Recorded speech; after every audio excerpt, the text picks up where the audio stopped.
A very good evening, a warm welcome to our final dose of live wine for the week. It's been a busy one on Dan Really Likes Wine. We've tasted some terrific wine through the course of this week. It's been very entertaining, not only online, but also in person. First tasting with other people this week down in Stellenbosch with Takara and the launch of their new wines. That was a little earlier this week. And Stuart Buerter, the winemaker, will be with me on the show next Monday evening as we look at the brand new vintages, including a 2017 Takara Cabernet Sauvignon that is blindingly good. That'll headline the tastings there along with Jean Smith at Damascene. Also tried some great wine yesterday. If you were watching, we launched the new Series C from Villafonte with Mike Radcliffe, and we're joined from London by Greg Sherwood. And again, another fabulous addition to the Villafonte story. And then afterwards, a big thank you to Gerard Holden from Holden Mance, who was with me last night. We had dinner with the Holden Mance Wine Club at Marble. David Higgs's food as splendid as ever, but backed by some great wine from the library collection of Gerard's, and a couple in particular, a 5-year-old Chardonnay that was absolutely singing. And I do love Gerard's Cab Franc. And that also, I think it was a 7-year-old Cabernet Franc, also drinking delightfully. So thank you very much to Gerard, all part of what has been a very entertaining week that kicked off with our tasting of the 5,000 rand a bottle Cabernet Franc with the guys from Luddite and Elgin Ridge, Brian Smith at Elgin and Niels Verberg at Luddite. But we finished the week, if we started on a high note, then so we finish on a high note because we've got another tasting to do with Standard Bank and the Chenin Blanc Association of South Africa, celebrating the wines that made it into the top 10 for this year. And I'm particularly interested in our guests today for two reasons. One of the winners is somebody you don't normally associate with Chenin Blanc when it comes to white wine. You think, oh, Sauvignon Blanc. I know there's Sauvignon Blanc. I love it. It's fantastic. But they're making Chenin. Well, they certainly are. And they're making it well enough to be inside the top 10. The other is a wine estate that's got not just one, but two wines in the top 10. They are overachievers, and wonderfully so with the wine they have. So from Durbanville Hills, it's Kobus Gerber and Alvi and Janelle joining us from Alvi's Drift. Guys, warm welcome to all of you, and thank you very, very much for joining us. And I think first up, before we go into any of the wine in detail, Alvi and Janelle, just congratulations. It's fantastic to have just one wine in the top 10. To have two, how much of a pleasant surprise was it when the news came through? Unbelievable. We couldn't believe it. We expected from our Grand Dame, the Albertus Viljoen, but when the 2-1 came, it bowled us over, and that's a new concept for Alfie, and I was so elated. I jumped on him and said, I can't believe it. Did you really do it? So yeah, it was amazing. Thanks. Well, we've been working on the styles for a bit, so it's nice to see it come together. So it's quite nice. We've got two very different Chenins to taste from. We're going to do that and taste Kobus's just a little later. Let's kick off though with a bit of history, because Alvi's Drift is a brand that I get the feeling over the last few years has really taken big steps forward. We're seeing more of it as a brand. It's winning these sorts of awards. It's winning a lot of fans. We've got a lot of friends who drink your wine very happily. Give us a bit of the backstory, though. You are a family estate. You've got some great history. You've got some Springbok flag amongst everything you've done. Give us the brief history of Alvi's Drift. So my grandfather bought the farm in 1928, and there's a small bridge that crosses the Breda River called Alvi's Drift, so that's where the name comes from. And he was also a Springbok rugby player, and the 2-1 range, which is the first wine we're drinking, we named after his Springbok number. So he was capped Springbok number 221 for South Africa. And the story behind this is actually quite interesting, because there was a team coming from New Zealand that had just beaten all the home unions in Europe. So they arrived on the shores of South Africa as the Invincibles, and they arrived in South Africa. My grandfather at that stage was playing with Donnie Craven and all those Pierre Morkel, some of the wine rugby names that you might know. And they were playing, at that stage he was playing for Western Province Countryside, or VP Platteland as it was called at the time, and he was a 19-year-old boy. And my dad, in his late 70s, went to a FIA or Female Agricultural Society meeting, and he was sitting there, and Oldham Piaka Morko was sitting with him, and there were only 2 males at the function, and my dad was bored out of his mind, and this guy said to him, "Let me go and fetch us a drink, and then I need to tell you a story." And then he told him the story about the first try that was scored against the All Blacks on South African soil, and that was scored by my grandfather, and that's where the number 2-1 for the wineries comes from. So that's basically just the background of that. Oh, I love that story. It's fantastic. And it's one of my favorite parts of drinking wine is discovering the story behind it, because inevitably there is some sort of story. It's got a great title. It needs to be backed up by great wine, and we'll find out just how good that is in a moment. Before we do that, though, let's head over to Durbanville, where the estate has that sweeping view and one of the best wine locations we have, and touch base with Corbus. Corbus, welcome, and congratulations to you as well. And as I mentioned in the introduction, we know Durbanville Hills so well for its Sauvignon Blanc. It was one of the first Sauvignon Blancs I drank when I came to South Africa 20-odd years ago. And it's a favorite for many, many people. And so when people think white wine, they think, oh, that's going to be Sauvignon Blanc if it's from Durbanville Hills. So not just a great wine in its own right, but I'm guessing a great statement to show just how versatile Durbanville Hills can be. Yes, Dan. Also welcome to all the viewers as well. Yeah, we are obviously known as Sauvignon Blanc area in the Durbanville area. There are 12 estates in the whole Durbanville area, which is quite a small appellation as well. And we decided we were actually very young as a Chenin Blanc producer. So in 2017, we decided to venture into the Chenin Blanc as well. There is a few Chenin Blanc blocks that's been there for a couple of years, but it's been sold out to other producers. I know Spear gets some grapes from Durbanville as well. So yeah, we ventured. We just realized if you look at Chenin Blanc, it's very versatile, but there's also a lot of files which you get, which is your tropical kind of fruits which you get on Sauvignon Blanc as well. So we knew we had something there, and that's what we tried. And like I said, 2017 was our first vintage, and 2018, we got a top 10 as well, and now 2019 as well. So I think it speaks for itself that cool climate can also make some very good Chenin Blancs as well. Speaking of that cool climate, you've got such a lovely location to call an office. It's one of the many wine estates where I'd be hopeless as a worker because I just sit and watch everything go by all day long. And it is such a perfect space to make wine. In terms of the last stretch, then, it's a question we've asked many people on the various shows over a while.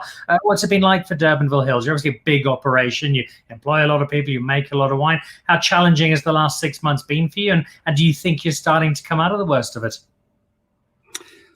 Yes, it's been challenging, but it's not just been challenging for us as well. It's been challenging for the whole industry. I just heard the other day there is a 300 million liter surplus of wine.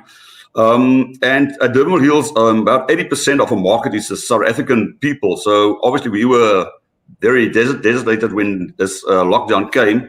But I must say, since it's been open, our loyal customers have supported us in many, many ways. So to all of them, thank you so much. We really appreciate it. All right. Well, you've got some reward for everything you've done in the form of this top 10 Shannon nomination. We're going to try your Durbanville Hills Shannon in a moment. Let's head back out to Worcester and Route 62 and our Alvi's Drift on the first of these. We've heard the story of it, the 221. Talk us through the actual wine. What motivates the style of this particular Shannon? And if people are looking to buy this, what can they expect from it? Yeah, so the idea is that I think a lot of people might have tried our signature Shannon, which is quite a popular wine currently, and thanks to everyone that drinks it and supports us for that. Now, that wine has also got quite a voluptuous full mouth. We use wild yeast on that as well. But the 221 is 30% from barrel. And the rest, we have a percentage of tank, obviously with a lot of lees contact. But the grapes are sort of picked at different stages. And the idea is to sort of get you a combination of sort of really this sort of intense, full-bodied Chenin flavors, but combined with freshness and the addition that the wood flavors bring to it. So we obviously only use French oak on this. And we've been experimenting with a little bit of acacia of late as well. But yeah, we're very happy with the style of the wine. We actually first made it for the European market. That was a request from them. And yeah, we've launched it in the South African market. And yeah, we were a little bit astounded with the award. So we're not astounded, we're very thankful that we managed to get that. So that's wonderful. Did I hear correctly? Did I say you're using acacia barrels on some of your wine? On some of the wines, yes. But acacia, you must remember, it's not the acacia that you know in South Africa. It's a European species of tree. It's not a thorn tree. It's not a thorn tree. It's a different acacia. So it gives you a different component to that. But mainly French oak barrels on that, and from first to third fill. Chenin Blanc made for giraffes and acacia barrel sounds absolutely fantastic. Of all the wine that you make, I think it's your Shannon that a lot of people particularly like. I see Lisa Harlow's watching, saying a big fan of the Alvi's Drift Chenin, first tried in a tasting menu at Mosaic in the Orient. And if you're on the tasting menu at Mosaic, you're definitely doing something right. What is it, do you feel, that makes you guys so well suited to producing great Chenin Blanc as the not one but two spots in the top 10 illustrate? I think it's all about climate and the management of rootstock and optimal picking of the grapes. You know,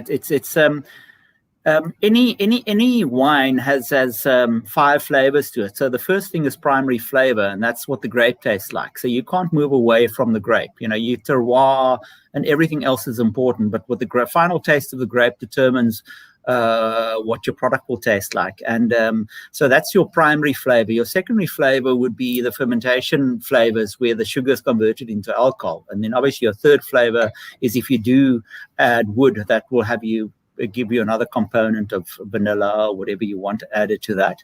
Yeah, and I personally don't like malolactic fermentation on Shannon, so we don't use that at all. So that all sort of adds to the flavors, but optimal ripeness to us is of paramount importance, and also keeping the pH nice and low to get sort of that fresh acidity and to get a voluptuous full mouth feeling, so that it fills out your mid palate, but also ends off, because the whole thing is the entry. And then it must fill out your mid palate, but when you swallow it, it's got to have a nice, beautiful finish to it. And that's the idea, is to make a balanced food product. So that's always been our focus. I think I should come in here to tell you guys that the Chenin Blanc grape per se is Alfi's passion. And I think that's where he started. That's how he got known. For his red variety, of course, the Pinotage leg. We've got beautiful old vines still here. 65% of our vineyards we still handpick.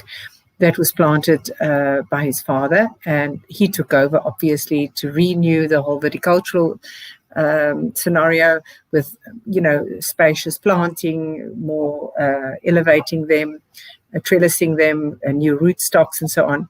But we still harvest very successfully. Often some of our vineyards are older than 50 years and 40 years and 30 years, and they come in like teenagers and they just knock the socks off the young blocks. And so we have a beautiful array of what we can choose from. Also different soil types that comes in. So Alvi will have his favorites. He will have the Karoo. And I always tell the people the story, and this is half true. Not half true, it's true. We have a Jack Russell Buxie that goes out on his motorbike every day with Alfi, and that's Alfi's passion. So Chenin Blanc is his passion, and that's where it all started, creating these wines. And Buxie would go out, and when they taste the wines, because when they taste the grapes, only Alfi decides when will the grapes be harvested for our different levels of wines. And so the dog will taste the grapes with him, and if they're not right, he'll spit it out. If they're beautifully ripe, he'll eat them. And that's no lie. If you come and visit us, we'll show you. So between Buxie and Alfi, we have a good harvest coming in always. Ultimate ripeness, phenolic perfection. I have a wife who is absolutely mad about dogs. When she finds out that you guys have got a canine viticulturalist, she's going to be on the first flight into He's somewhere here. He's lying probably close by. Oh, there he is. Always close by. As Lisa Harlow says, that's a very clever dog. Indeed, it is, Lisa. Oh, there we go. There is your viticulturist. The viticulturist. Kiss your boss. You got many fans. Christian Ebel checking in from Germany. We love the 221 Shannon. All the best from Germany. Thank you, Christian. Thanks, Christian.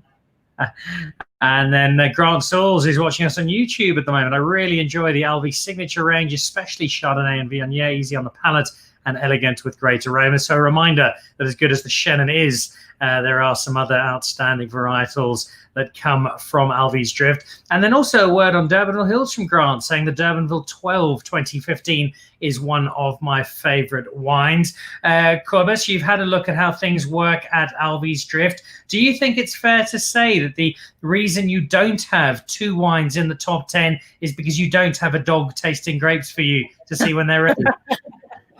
I must say it's a very interesting story, and I wish I could clone that dog.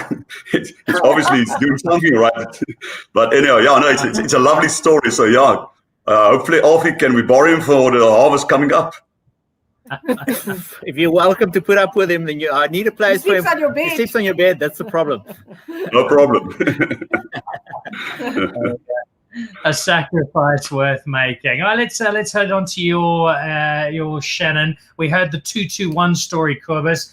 With yours, the story's a little more visual than simply numerical, and you've got some beautiful, beautiful art on the label. It's Theo Foster, and this is the Cape Gardens. I remember going to a Durbanville Hills dinner and hearing the story of the artwork and creating this entire range. But for those people who don't know it, explain the thinking behind the artwork and what that means to you at Durbanville Hills. Yes, when we started this range, which is called the Collector's Reserve range, we said because for us in Durbanville, it's about city life, creating with the viticultural life that we have. And we have all these landmarks in Cape Town. And the specific one, the Collector's Reserve, Chenin Blanc, pay tribute to the Cape Gardens. That is actually, it was used for ships going around the coast to give them fresh produce. And I don't know how many people actually know, but in 1955 was actually where the first Chenin Blanc grapes were planted. So this is a tribute to where the first grapes of Chenin Blanc was planted in South Africa. And that was in the company gardens? That's correct. Yeah. We learn something every week here on Dan Really Likes Wine. And is there a particular link to Theo as the artist? He's obviously very gifted. Is there any more to it than that? Yes. What happened is we've got 7 wines in the Collector's Reserve, and we briefed few said that we want to have the landmarks which we can actually see from the cellar. So all of these 7 ranges of wine has a specific landmark that will have a story around that specific cultivar. And we brief, and then this is all lino cuts, which is what was done by Theo, and I must say he did exceptional work on it. They're a very, very striking selection. Look, you could probably justify buying the bottle for the artwork alone, but you have the added bonus of some pretty good wine inside. We've already mentioned the cool climate, and you do have those beautiful breezes coming up onto the hill where you are. In terms of the style of the wine, give us a little more detail. What pushed Martin into coming up with the wine in this particular style? Yeah, I think when we started making this wine, we realized we wanted to make something different, because we all know that Chenin Blanc is very versatile. So this specific 2019 was made in different portions. So we got in the grapes. We left it on its lees at plus minus 4 degrees Celsius for 3 days, and we played around with the lees. That is enhancing the natural flavors and the fullness of the juice. After that, it was racked into portions. 15% went into a stainless steel tank, where it was fermented in a stainless steel tank and left on the lees for 15 months. That is to add freshness to the wine. Then 75% was then transferred into barrels, where we had barrel fermentation, which was it's all 300 liters. It's a combination of first, second, third, and fourth fill. And a portion of that, I took some of that juice, which was, I actually kept that at 0 degrees Celsius. And twice a day on some of those barrels, I would actually add back that juice. There's not a real term for it, but I just call it enrichment. Because what happens is when you put a cold juice in, you actually give a shock to the yeast. So naturally it produces more glycerol. And you can actually, when you taste it, you can find the wine is definitely more full. And then the third portion, we actually put the crushed grapes in an open fermenter and fermented it like red wine. So we had punch downs, and that gave us a kind of a funkiness to the wine. So when we actually blended this wine, we played around with actually 4 components to select the best wine. So it's quite intriguing to play around with this and to eliminate and to put this. And I think that's where the art of wine coming is at the end of the day, when you actually start to create and taste and put the wine together. I've got a comment in from Ina, who does such wonderful job supporting Chenin Blanc, congratulating you in Durbanville Hills on your 2nd win, but also saying there is for sure something special regarding the Durbanville terroir, the challenge winner wines of Spear, the 21 Gables also made from grapes from the Durbanville area. So I think that reinforces the sense that Chenin Blanc does have a very natural home in Durbanville. Is there a sense for you of a Durbanville style of Chenin Blanc, or is it very much the individual farm and or winemaker? That's a very interesting question. I can remember now that when Taranaki actually, when you announced the top 10, he said when on our wine, he said it was a bit of a reductive note. And then when he got to Spear, he said exactly the same. And both coming from Durbanville made me thought about this. So yeah, I think in Durbanville there are definitely distinctive kind of flavors that you do get from the cooler climate. But as I said previously, there's so many things that a winemaking team can do with this versatile grape that you compare on. But definitely we are blessed with the cool climate. It does give us advantage with maybe slightly higher natural acidities and lower pHs. Mm. Oh, it's a lovely, lovely, lovely wine. And again, it's with all of the tasting we've done of the Chenins, what has really been reinforced is how versatile the grape is and how different the styles are. And we've had 2 down already. We have a 3rd one just before we go into that. Wojtek Lazarowicz, and I hope I've got that right. Hello, Janelle and Alvi. Hugs and kisses from Poland. And Carvino, finest wines of South Africa. So from Poland to the Boland, it's a natural transition. Thank you, Wojtek. And also see, I think a little earlier, who did we have? We had William Alfonso Fortain. Hello, Corbus, Alvi, and Janelle. So William saying hello to everybody. Let's go on to our 3rd Chenin. We're 2 down. We're now on to your 2nd one, Alvi and Janelle, the Albertus Viljoen. And the obvious question, who is or was Albertus Viljoen? Well, I'm going to come in here and I'm going to explain to you Albertus Viljoen. So this is the, if I may just show from our bottle here, you can see the family crest. That is the Van der Merwe family crest. Albertus Viljoen are the names. They're probably more clear on your screen, Dan. But if you say Albertus Viljoen van der Merwe, these are the family names, and many boys that followed Opa Alfie or grandfather Alfie bears these names. It's Alfie's father, but he's known as Bertie. Alfie himself is Albertus Viljoen. And then, of course, the 4th generation, it would be Johan's son. Alfie's brother's son is also Albertus Viljoen. Now, the name Alfie is a nickname that came from the AL from Albertus, the VI from Viljoen. So Alfie came from there, ALVI, ALVI. That's where the nickname came from. So they're all known as the Alfies or the Berties in the history. So I also want to show you that the cork bears the photograph of the grandfather, of Alfie's grandfather, Albertus Viljoen, the famous rugby player, and so on. So please don't also think that it's just a wine farm. We multi-farm, but in the beginning, the farm was only for bulk winemaking. It was Alfie that wanted to bottle the first wine, and his father said, "Please, you are crazy. Nobody's going to drink the wine from Skerpenheuwel out of a bottle." And he had the passion. So if you ask me about if it's terroir, is it climate, is it grapes, it's passion. And he consistently said, "I will make a wine." And even if his father said, "You can wait after the harvest," he gathered grapes and very slowly started making his own wines. What you don't know is the original cellar was actually registered as Rondebosch cellars. They're all Rondebosch high boys, the father, the grandfather. And when Alfie took over, and one day he drove over the bridge on his way to work, And the locals were busy working on the road. And he said, where are you going with all these bulldozers? And they said, we're working on this Alvi's Drift Road, because grandfather Alvi was instrumental to build this little drift, or this bridge across the Breda River in 1930. And he never knew that the locals called it Alvi's Drift Road. And from there, he registered the name. So actually, that's where the Alvi's Drift name came from, just in a nutshell. But Alvi, that is our Grand Dame, that is our queen. So you can talk about that.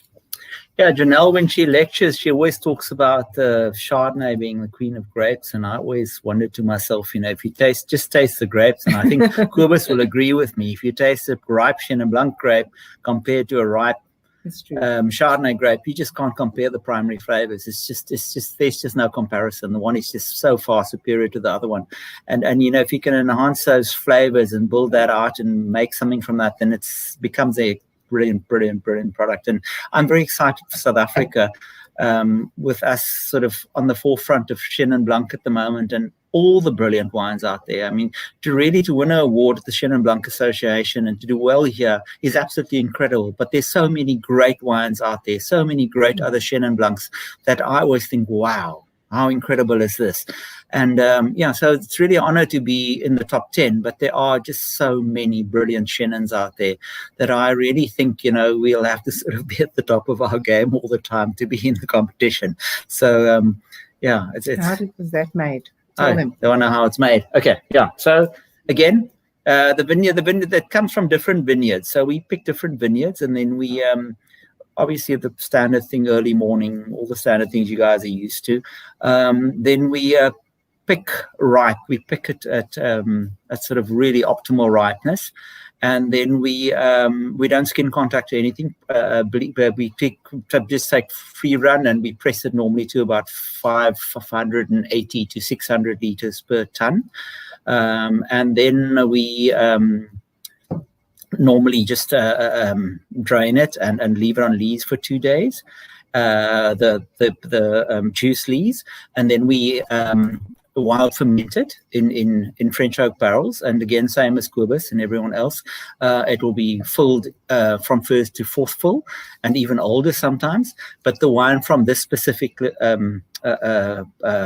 vintage or this range normally comes from new barrels.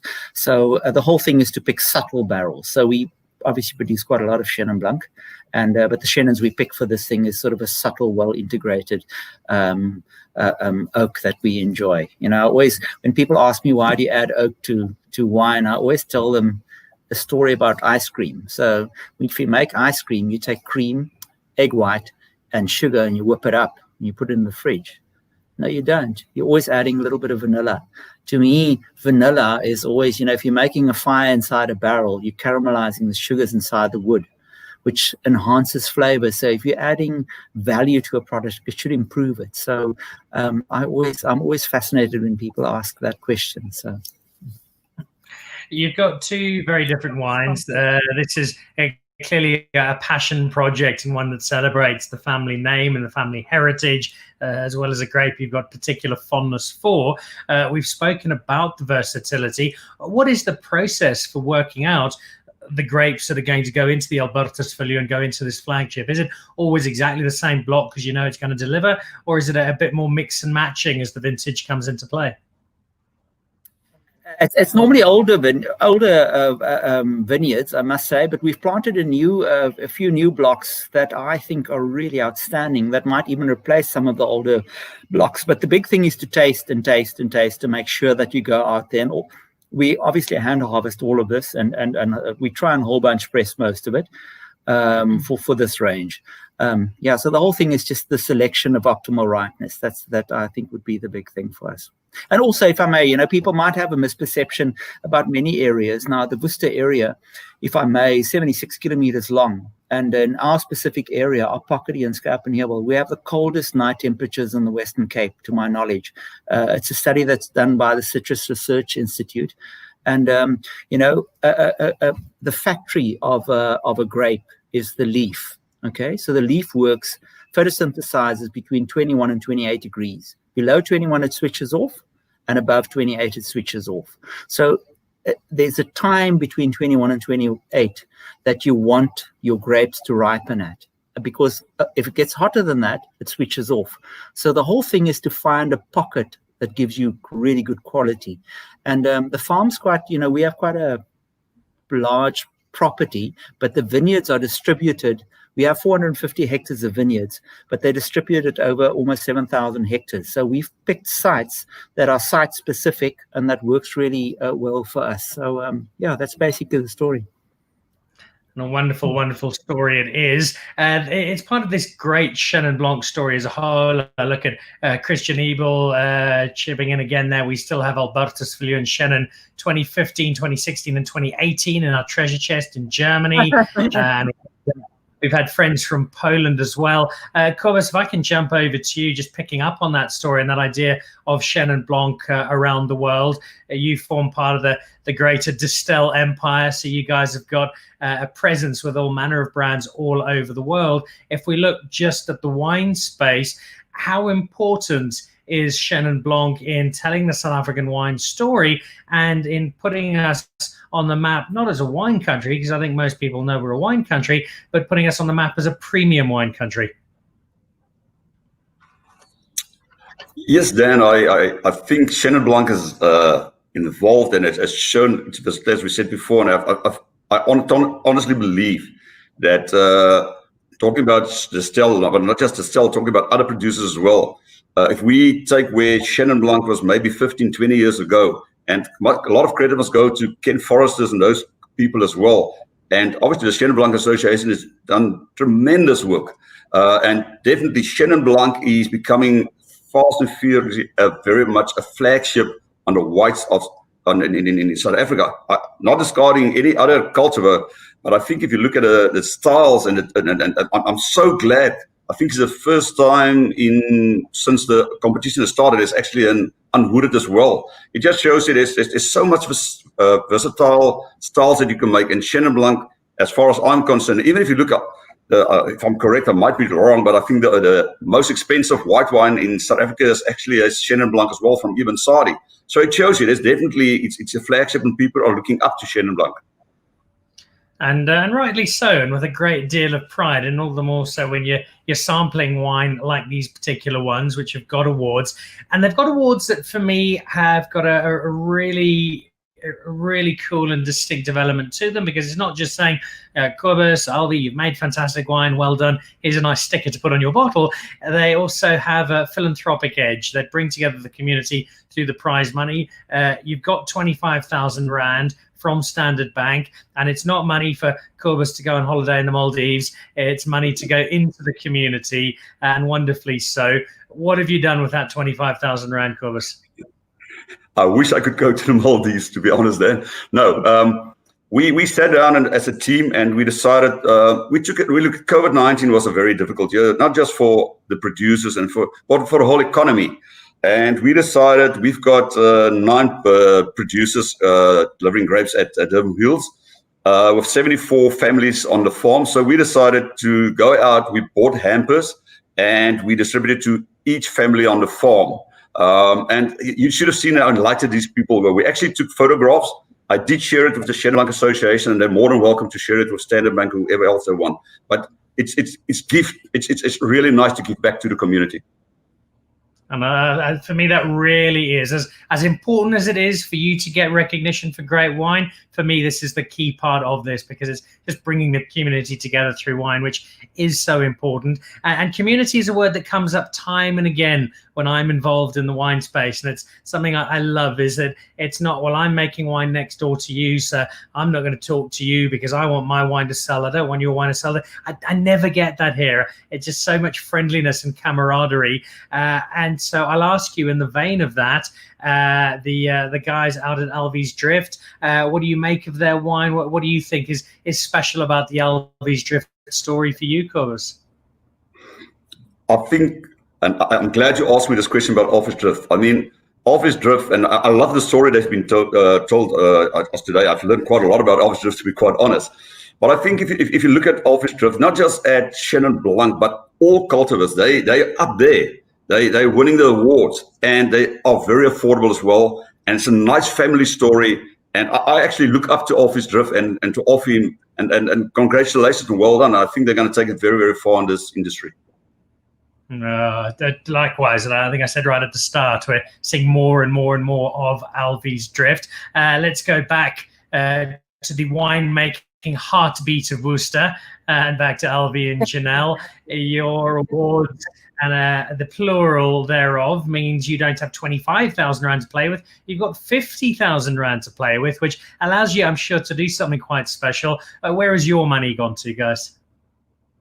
If I may just start off by saying, just Ken and Ina and the Chenin Blanc Association and Standard Bank, yes, what an incredible difference you're making to the society, and especially at this time, where it's not easy for anyone in the industry, and I think tougher times are probably to follow shortly.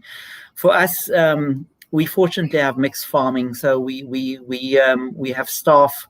And they manage a housing committee. So we've taken the funds and we've handed that in a way over to them with a little bit of input and guidance. So the idea is to sort of fund. We have a creche and a pre-primary and a primary school on the farm, and the money is going to be allocated to transport and bus services, but also to security at their homes and in any other product needed, and it will be guided by the housing committee on the farm.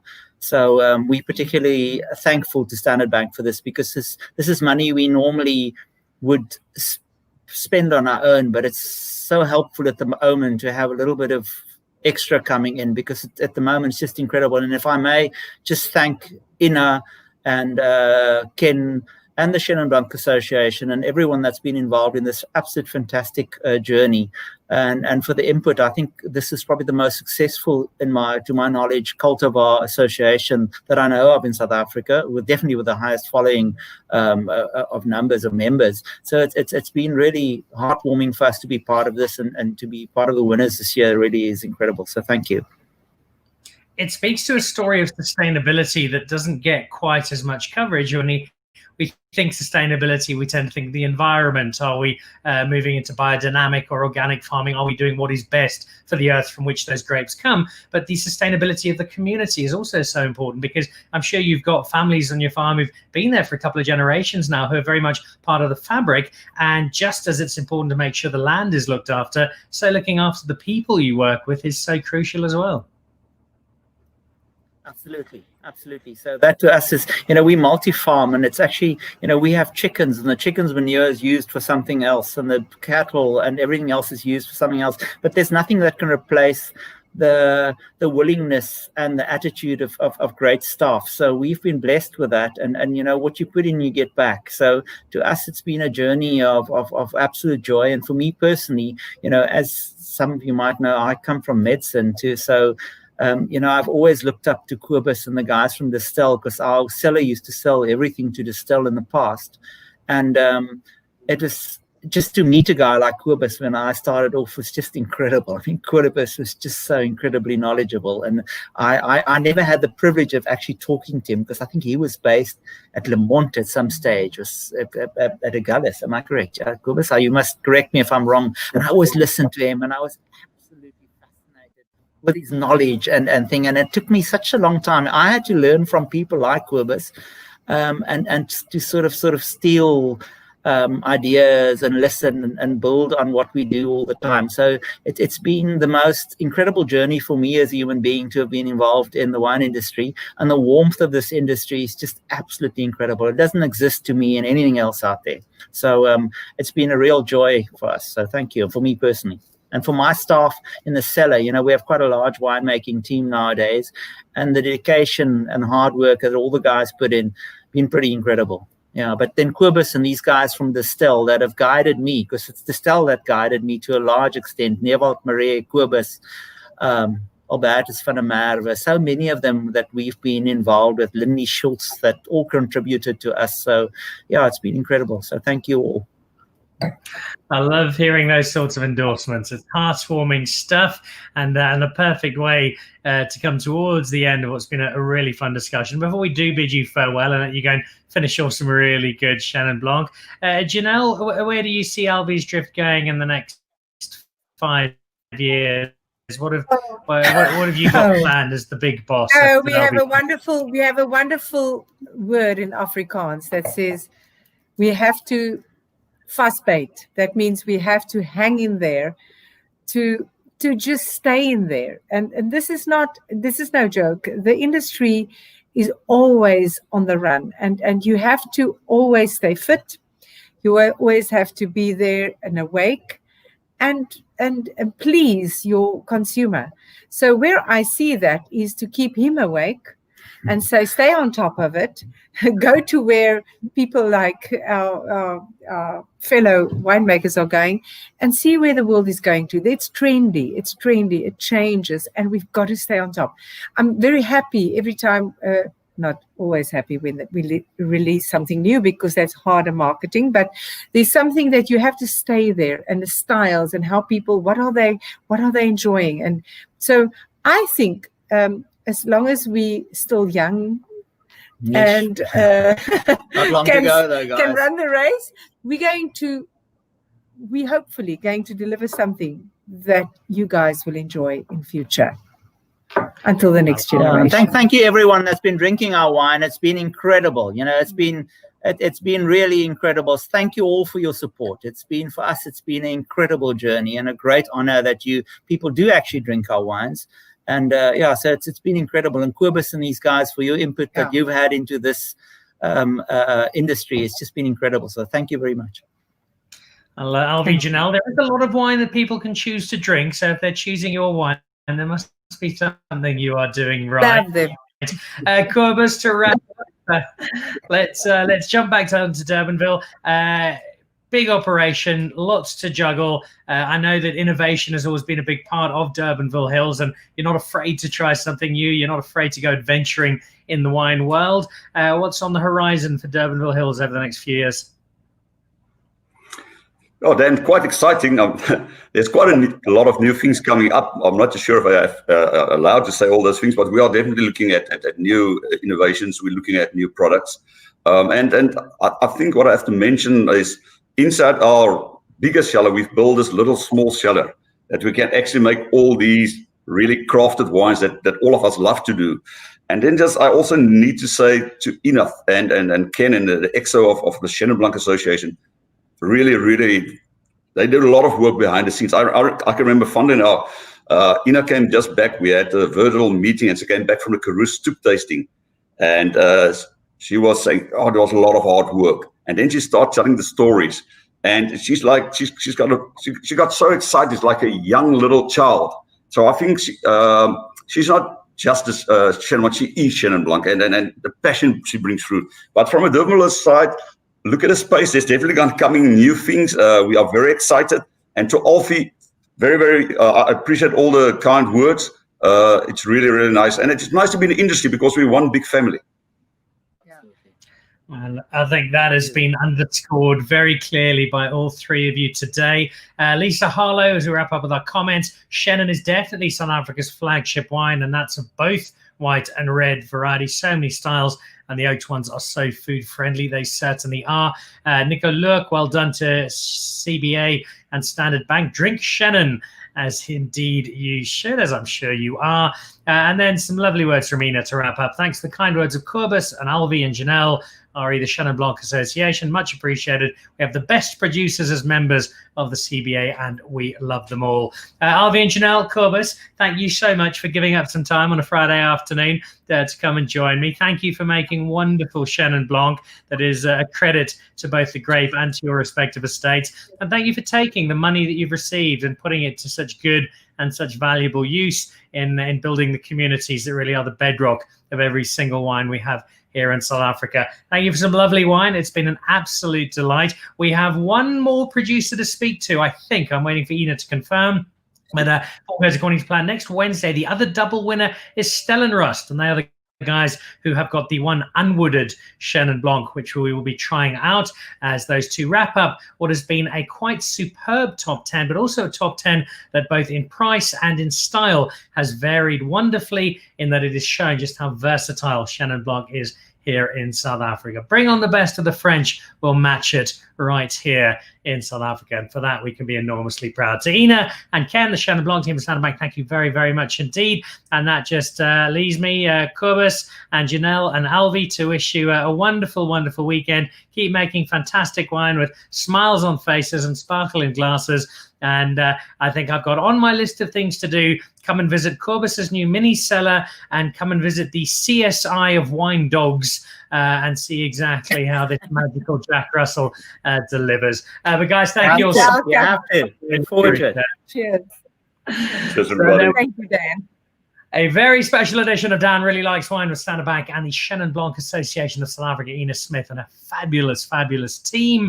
Wrapping up Friday, wrapping up the week. I will be back Monday evening with Jean Smith tasting some Damascene, and with Stuart Butter, the brand new releases that have come out from Takara. And then look out for next Thursday. I'll be back down in Cape Town and hosting the show live from the Table Bay Hotel as they open up and begin to start business again. Is the world getting back to normal? We certainly hope so. In the interim, to keep it as normal as possible, fill up a glass of Chenin Blanc and enjoy, because from South Africa, it's something very special indeed. Have a great weekend. Thanks for joining us. Goodbye and cheers.